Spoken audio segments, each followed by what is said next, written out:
Asana Inc. IPO analysis. Hello, everybody. This is StockerFinance. I'm your host, David Scheuer. Make sure to follow me on Twitter at StockerFinance for more information. Let's go ahead and get right into it. I know it's been a little bit. I've been moving in to a new place. But anyways, the main thing and points of reference we're going to be using for this video are the Form S1 registration statement that Asana filed recently, as well as a article from Business Insider, which has had some good points about the company. There isn't a ton of information and news on this company, but it was definitely an interesting one in an upcoming IPO that I wanted people to be aware of and that I thought I would analyze as well. So if we go ahead and just start off with their S1 form here, this is directly from it. They have their mission statement, which is kind of a classic tech startup, I guess, mission statement, help humanity thrive by enabling the world's teams to work together effortlessly.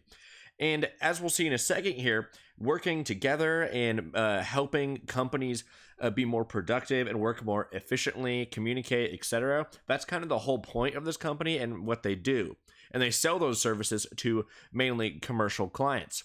So as you can see here, they orchestrate work so teams can achieve their missions faster. So they say they have 3.2 million free activated accounts, 75,000 paying customers, 1.2 million paid users, 190 countries. I was a little confused there what they meant by 1.2 million paid users, but then 75,000 paying customers. What's the difference between a customer and then a paying user? A paying customer, paying user, to me that sounds the same, but it's kind of interesting the difference in those. And they operate in over 190 countries right now.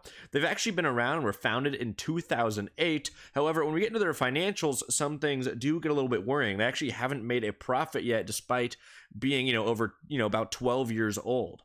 Now, if we continue on here and just go through the overview, this financial statement, by the way, or not financial statement, but this S1 form, it has a ton of information and a lot of reading. If you want to really read all the details of it, to really make your own opinion about this company and whether or not to invest once it IPOs, I would go ahead and suggest reading it for yourself or pausing the video and reading the whole article. I'm just going to read off the highlights. So in their overview, they said that their mission is to help humanity thrive, enabling the world's teams to work together effortlessly. They're a work management platform that helps teams orchestrate work from daily tasks to cross-functional strategic initiatives. Over 75,000 paying customers, as they said, use Asana to manage everything from product launches to marketing campaigns to organize wide goal setting. Our platform adds structure to unstructured work, creating clarity, transparency, and accountability to everyone within an organization, individuals, team leads, and executives, so they understand exactly what they're doing by when. So here's a little bit of history that they wrote down as well. They started Asana because their co-founders experienced firsthand the growing problem of work about work. While at Facebook, they saw the coordination challenges the company faced as it scaled. Instead of spending more time on work that generated results, they're spending time in status meetings and long email threads trying to figure out who was responsible for what. They recognized the pain of work about work was universal to teams that need to coordinate their work effectively and achieve their objectives. Yet there were no products in the market adequately addressing this pain.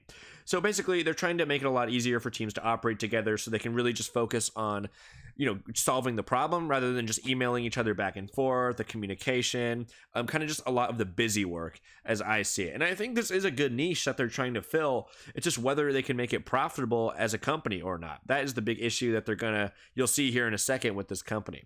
So here's how they help teams.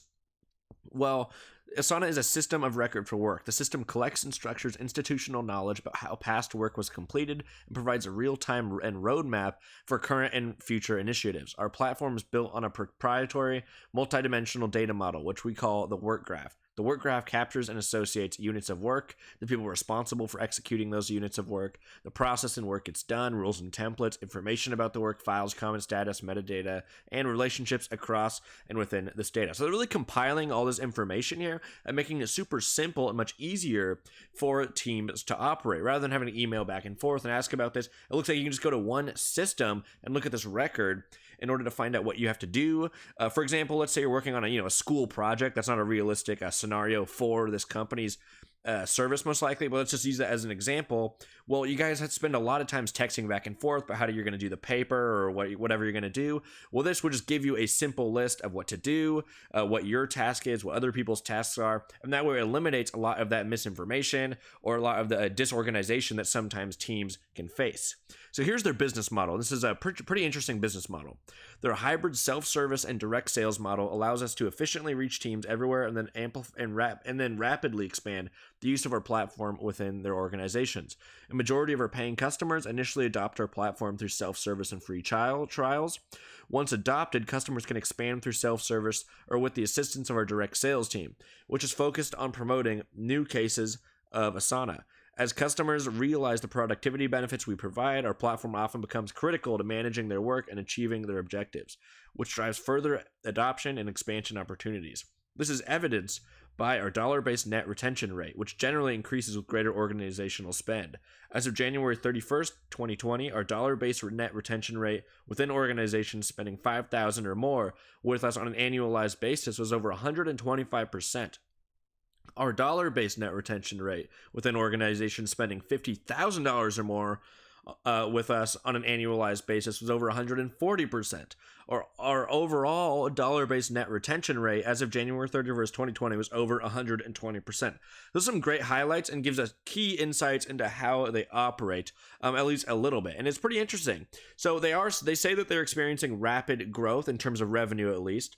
So our revenues were $76.8 million and $142.6 million for the fiscal 2019 and fiscal 2020, respectively, representing growth of 86%. Their revenues were $28 million and $47.7 million for the 3 months ended on April 30th, 2019 and 2020, respectively. They had a net loss of $59.9 million and $118.6 million for fiscal 2019 and 2020, respectively, and $15 million and $35.8 million for the 3 months ended April 30th, 2019, 2020, respectively. And we'll take a look at those numbers in more detail in a second here.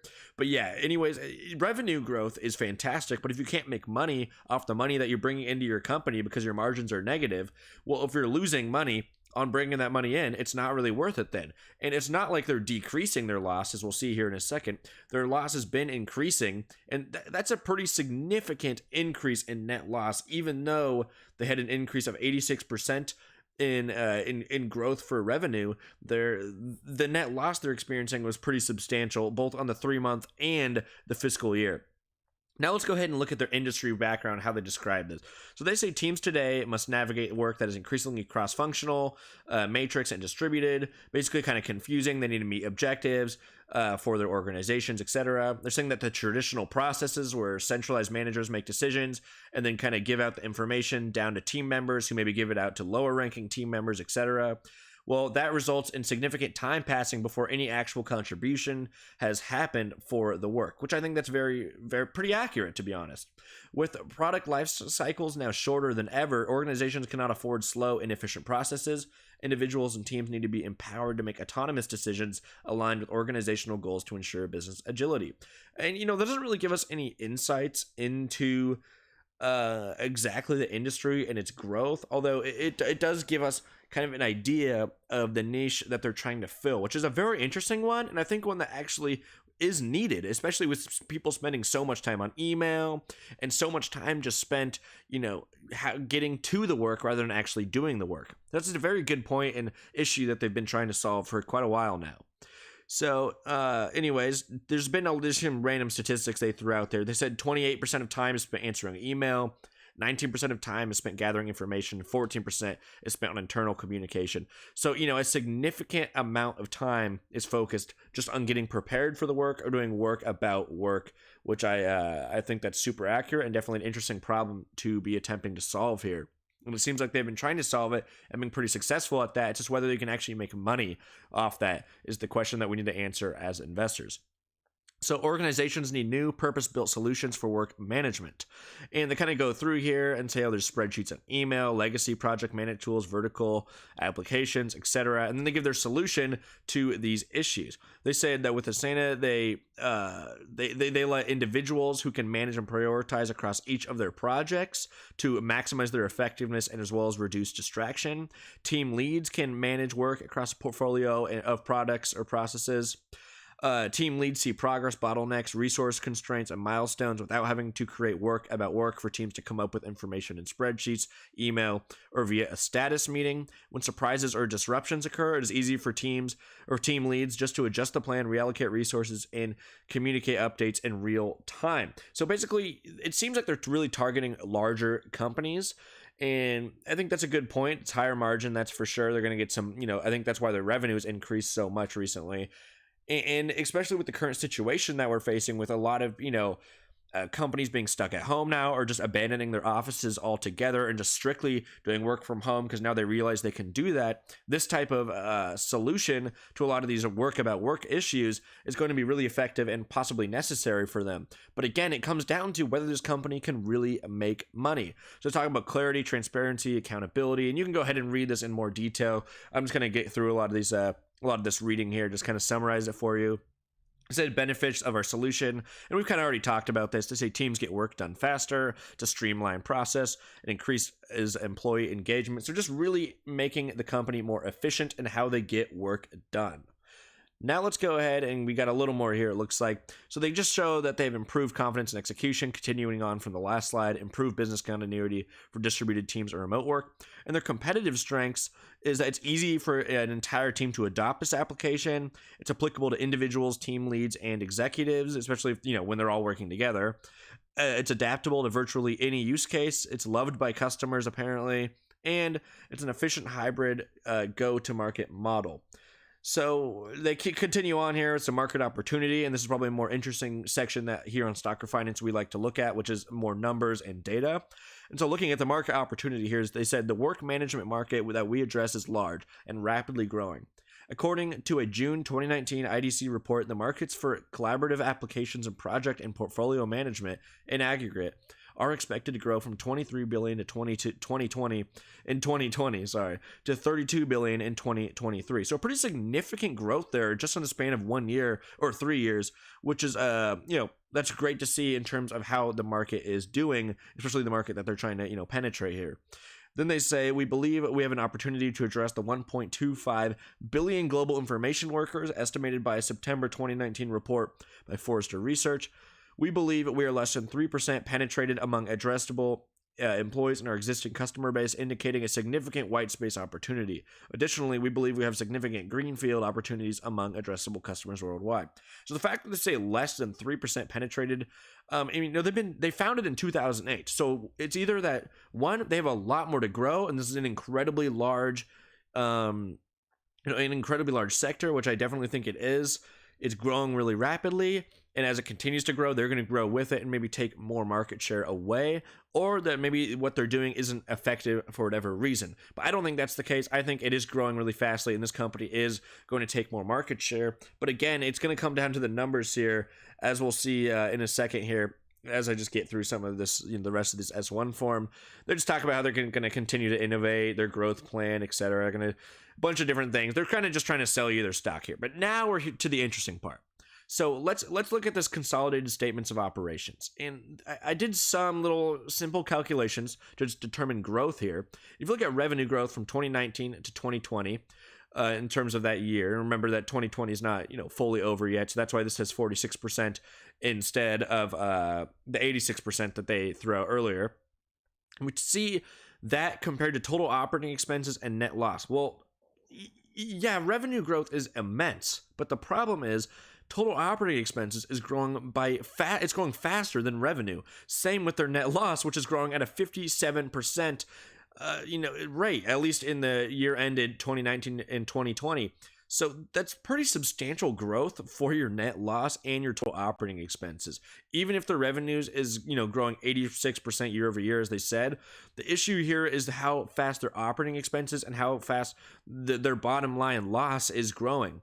And you can see that with loss per share, basic and diluted, it was, 2019 year ended 78 cents per share, and 2020 year ended $1.69 per share net loss, which is pretty substantial and not what you like to see. Especially, this isn't a company that's only been around for a year or two. This is a company that's been around since 2008, and the fact that they haven't been able to show profitability yet is very concerning for me, and that they're not really showing a path towards profitability. It's not like their net loss is decreasing over time while their revenue increases and their gross profit increases. No, it's revenue's increasing, but guess what? Their loss in operations on a percentage basis is increasing even faster than their revenue, and that's why it's so massive. And during this time where it seems like they're going to be growing their users substantially and customers because of the situation that we're in right now, the fact that their loss continues to grow during this time is concerning to me, and something that I guess just kind of a red flag to me, to be honest. Convince me otherwise, though. I'd love to know if you have a different opinion on that matter and the outlook of that company just based off its financials.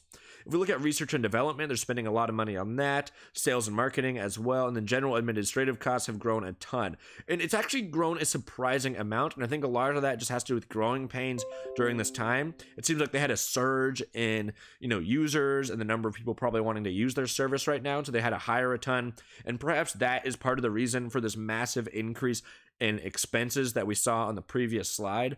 But again, it's hard to tell, and the fact that they haven't been profitable in the past is definitely concerning. However, though, they do have, a lot of cash on hand with, 331 million, just over $331 million in cash on hand, with 253 million in working capital. Total assets of 406 million, so a ton of total assets there. They don't give a ton of information on this consolidated balance sheet. Some companies, when they do their S1 form, give a lot more information on this, but they chose to not here, which is totally fine. I get it. We'll see when their earnings announcement comes up, their first quarterly earnings, once they officially go public. But the issue here is that we can't tell a lot about their debt and their liabilities and all that information, but we do know that they are at a deficit in terms of total stockholders' equity. And total stockholders' equity is simply when you subtract the total assets from the total, or you subtract total liabilities from total assets, you get total stockholders' equity, and that's at a deficit of 175 million. And if you look at their pro forma as well, it was expected positive 74.5 million just about, and their actual is 175.6 million, and that's a deficit as well. So that's not a good sign, not what you like to see right now. But again, I wish I had more history in terms of numbers on this company, and I could look back all the way till 2008 to really see how this loss is happening. Is this just a unique thing right now, and were they on a good path beforehand? We really didn't get that much data in this form, so it's hard to tell how the trend is going for this company. If we're just in a unique situation right now, and they really had to ramp up costs to hire more workers, etc. right now, or if this is something that's been, going on for a long time now, and it's continued. Their costs are continuing to grow, and their deficits continue to grow as well. I just can't really tell, and I hope once they have their first quarterly earnings, I'll definitely follow it and take a look at what happens. Anyways, we can continue on here and so look at their loss from operations growing substantially to 119 million. It's just, their free cash flow grew a little bit as well, but look at the loss from operation just growing so substantially, even compared to free cash flow, which is, again, negative. So not something that we like to see here. And now we have this article which kind of explains what they're doing and just a little more information about this company that I found interesting, and I thought they just simplified it pretty well as well. So we'll get through this. They said that they filed paperwork to go through the novel direct listing process, and going through a direct listing, they'll explain it in a second here. It's a little unique, but it is an interesting choice for this company, to say the least. So the San Francisco-based company, founded by Facebook co-founder Dustin Moskovitz, lost $119 million in its most recent fiscal year, more than double its $50.9 million net loss the prior year. According to Asana's S1 filing, I'm definitely pronouncing the names wrong. I always do that. Revenue in fiscal 2020 grew roughly 82% to 142.6 million, as we saw. By going through a direct listing, Asana will not raise any capital. So this is pretty interesting. Instead, existing shareholders such as employees and VC investors will begin selling their shares directly to the public when the stock begins trading. So the problem with this company is I see this IPO, and with their direct route here, I see it as an exit option for their executives. I mean, think about it. Their company is losing money. It's been losing money since 2008.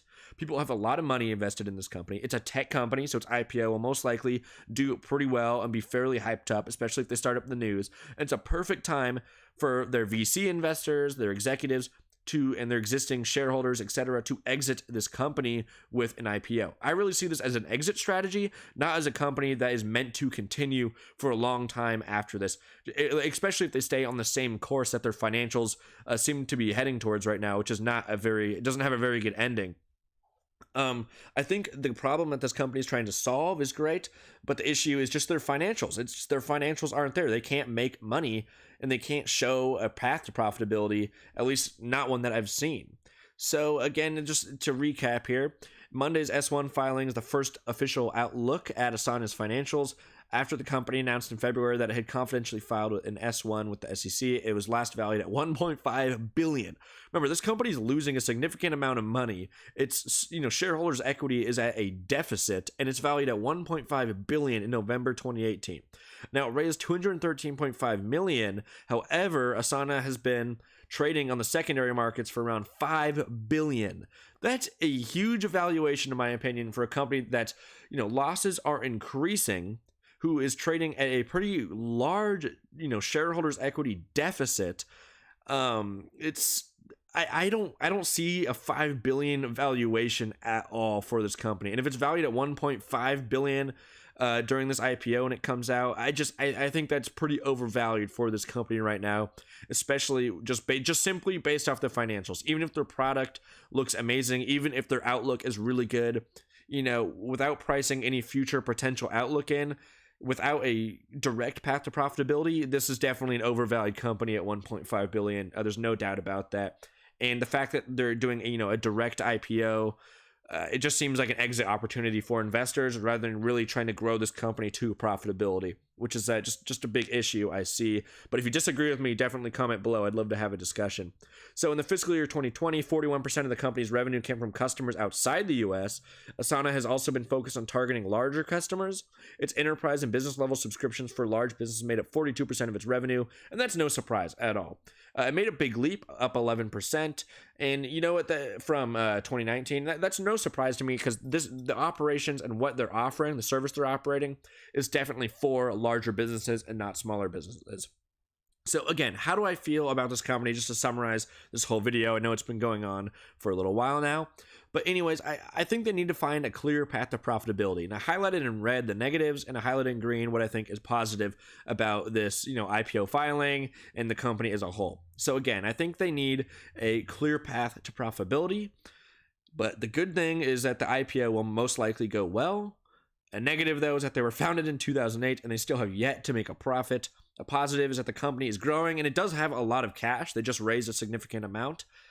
And then another negative is their pro forma and actual are way off from each other. And I guess a positive at the end is that their product seems pretty useful, at least to large companies.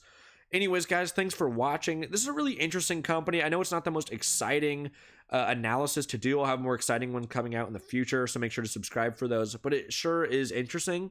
Let me know your opinion on it, how you feel about this company. It seems like just an exit strategy, and with their, the financials, it's just not looking too hot.